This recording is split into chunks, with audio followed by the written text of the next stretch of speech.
Hello my fellow book addicts, Megan here, and time for another video. Today I'm going to be doing something a tiny bit different. I am going to be doing kind of an opinion / reaction to the Maximum Ride movie. Now, little backstory. Maximum Ride is a book series that is near and dear to my heart. Mainly the first 3 books, after that it's kind of iffy. First 3 books at one point in my life were like my favorite books of all time. My mom actually introduced me to the series back when I was going through chemotherapy back when I was 15.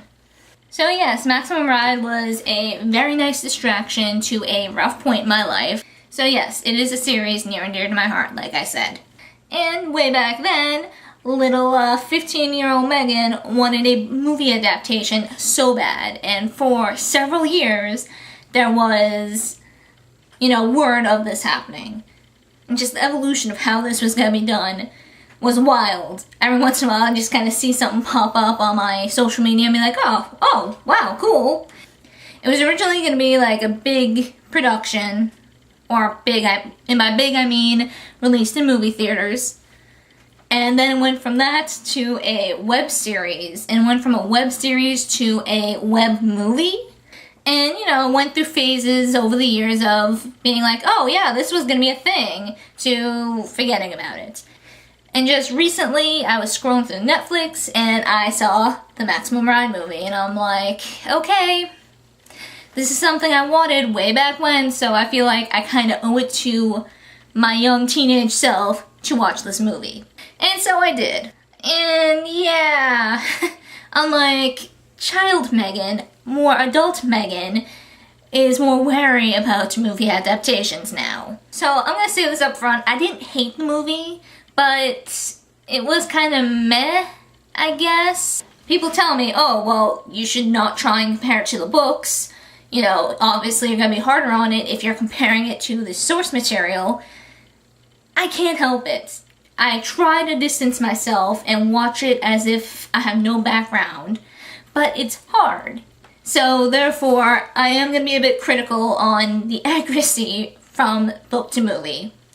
Things I will not judge it on, because it's a small production, is the effects, and since I'm no expert in acting, I will not judge the acting.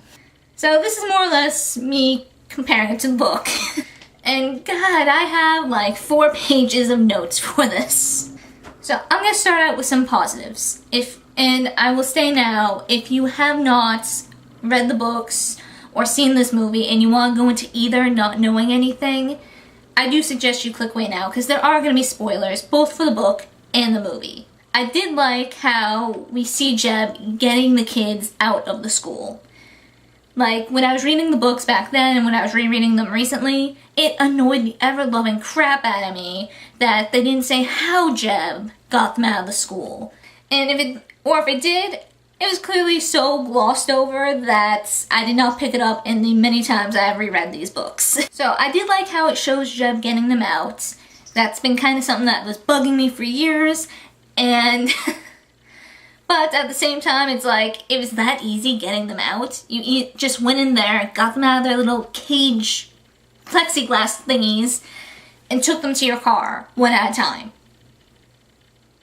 That seems a little too easy, and this place's security seems extremely lax. So yeah, I liked how it showed it, but it just seemed too easy. But at the same time, with the time frame they were given, or they gave themselves or whatever, I can get it. They want to focus more on the present than the past.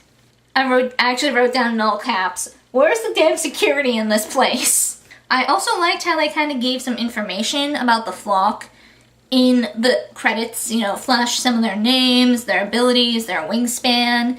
So I thought that was a nice little way to throw it in there. But at the same time, the nitpicky part of me is just like, the kids name themselves. If it's on files like that, it feels more like the scientists gave them their names, which wasn't the case. I was also a little frustrated with the wardrobe choices for all of them. They just seemed dressed too nice for a bunch of kids who are living in the middle of nowhere with no adult figure for like 2 to 4 years.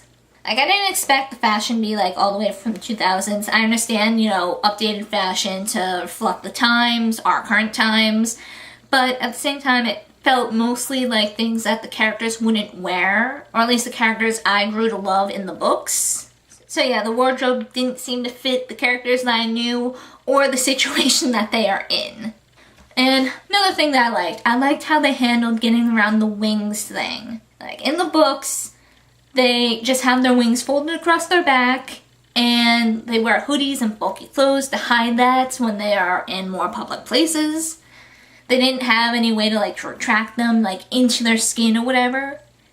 But, you know, in the movie, that's gonna be a lot of CGI, a lot of work, a lot of money. So I liked how they kind of had slits for the wings to have them put when they aren't using them. So that was a clever way to get around having CGI wings on their backs like every scene. So I can appreciate that. Not accurate, but I can appreciate that. Though, considering their wingspans are, I think Max's was 14 feet, how they managed to compact like 14 feet of wing, you know, muscle, flesh, bone, and feather into their backs, that's kind of what? So a little logic loophole there, but you know what, I'll let it slide. You know, and I'll be honest, casting for two specific characters, Iggy and Fang, I was iffy on. So after reading the books as many times as I did, their appearances are kind of drilled into my head.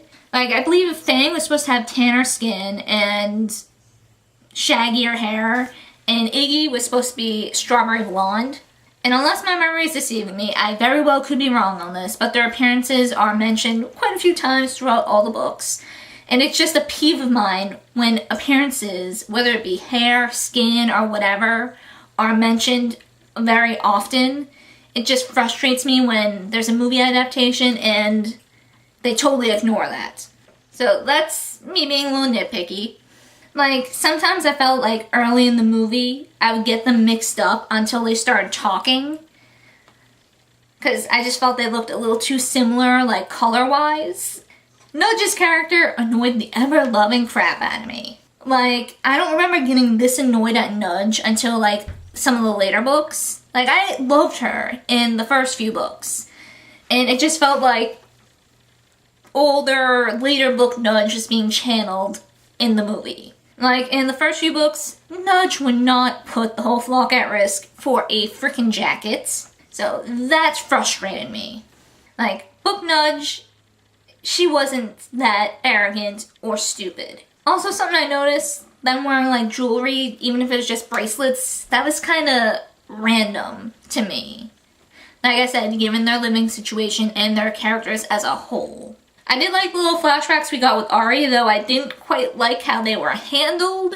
Like, Ari just came off as this kid who, when rejected by the flock, just turned to hate them, pure jealousy, and I don't know, just based on what they said about Ari in the books, I felt more pity towards him.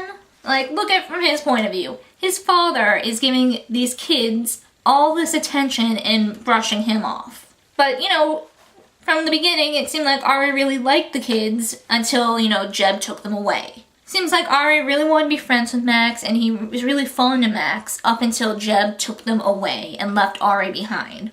Which I understood was a huge betrayal, and I pitied him greatly for that in the book. In the flashbacks, it felt more like, oh, well, you don't want to be my friend, Max? Okay, I'm gonna hate you now. So yeah, I thought Ari was kind of poorly handled. And also Eraser Ari. I'm sorry, the first thing that came to mind is he looked like someone who should belong in an emo band. Ever since that thought popped up to my head, I was not able to take his character seriously at all, and that's a shame. Like, I did not find his character intimidating at all, not just because that random thought of mine, but because just the growling and the snarling he was doing. I'm just like, no, I can't. That's not intimidating, that's not scary. Also, very weird change of topic. I don't think we heard Fang's name said once. Like, I actually watched this movie twice. Once to get a general feel for it, then once where I actually took notes. And I don't think I heard Fang's name mentioned at all in the movie. Also, in the line of Fang and characters being off, he seemed really talkative in the movie compared to how he is in the books. And also, Max, I don't know, I didn't get kind of the tough girl vibe from her. I don't know, I didn't get the same, like, yeah, you go girl vibe from her as I did in the book. So I'm not going to touch acting ability, but some lines did seem kind of flat and didn't seem to have the same punch behind them. I was really annoyed that the Ella and Dr. Martinez scene was very rushed. It just felt super rushed, and I wasn't a fan of that because I really liked Dr. Martinez and Ella and their connection to Max. But in this movie, it just felt kind of forced throwing it in there, which I get if they were aiming for a sequel. Ella and Dr. Martinez do play a big role as the series goes on, but it just... So I get trying to put them in where they're supposed to be in this movie. So I get putting them in this movie because that is the point they came into the book. But at the same time, it's like, this seems so rushed and so forced, to me at least, that it felt like it was silly putting it in the movie, like a waste of time. And the scene where Max is altering the shirt that Ella let her borrow so that her wings would fit. Like, I get cutting off the sleeves so her wings can fit better in, like, some of the back of the shirt. But the random holes she put kind of in the back, not for her wings, but for more style. Don't think Book Max would just waste her time trying to alter a shirt to make it look good. Not when one of her flock is in the school being tortured, who knows how. She wouldn't waste time on that. She just cut off what she needed to make her wings work, and GTFO. Also, the whole it's the right thing to do moments between Max and Fang, you know, scattered throughout, drove me a little crazy. It seemed a little out of character for them. And just, I don't know, I wasn't a fan of those scenes. It just seemed weird to sit through. And as did the lovey scene between Max and Fang. It just felt a little forced to me. Like, I know if they were aiming for a sequel, they had to start, like, putting little things in now, so it's not just out of the blue later on. But it was still kind of like, cringe, cringe, cringe, cringe, cringe. And just the whole Jet being alive twist felt kind of ruined to me. Like, in the books, I remember being a little more surprised because we didn't get as many little flashes to Angel being in the school. Like, we had one or two. But it was in one of those that we are told Jeb is alive. And that was a nice twist because we got, like, no foreshadowing that he was alive from what I remember. In the movie, you know, we get little cuts of him talking to another scientist as they are testing Angel. Like, yeah, we didn't see his face, but we heard his voice in the very beginning flashback to when he's getting the kids out of the school. So it's like, oh well, that's his voice. He's alive. Yay. So I felt that little twist could have been handled a bit better. It didn't pack the same punch to me. Also, didn't like the exchange between Jeb and Max when Jeb was trying to hint to something to Max. Like, it felt just too wordy. It felt too cold. Yes, Max was betrayed, but didn't really see too much of that betrayal or feel too much of that betrayal in the reactions. And Jeb just came off as kind of like cool and not that much of a father figure, which he did in the books. So it just, I felt that could have been handled a little bit better. So now I'm just going to jump right to that fainting spell that Max had at the end. Just, the faints came out of nowhere, and she was saying something when she came to about pain. There was no sign of that in her faints, and I don't know, it was just not very convincing faints. I didn't like how the memories from her fainting spells were mostly scenes that were from the movie. Just, that felt kind of lazy to me, for lack of better words. Like, hey, let's just throw in these random scenes that these viewers have already seen, some of which that Max didn't even see, I don't believe, and have those be the memories. I just felt that kind of bit was kind of unneeded. Even if they just showed, like, the door and maybe, like, one or two quick little new flashes, maybe I'd feel a little bit differently. But, yeah, I wasn't a big fan of that. And also, for someone who just came to from fainting from a horrible, painful headache, she seemed to have recovered pretty damn quickly from that fainting spell. So just overall, I don't think it was the worst adaptation I ever saw, but it's definitely not the best either. It's probably not something that I'll be rewatching.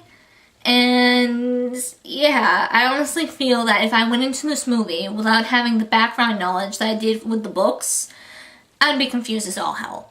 Like I said, it's definitely not something that I'm gonna sit down and rewatch. So yeah, take that as you will. So yeah, I'm probably gonna be doing a few more movie adaptation videos in the future. So yeah, that's it for this video, and I hope to see you guys next time. Keep on reading, my fellow book addicts. Keep on reading.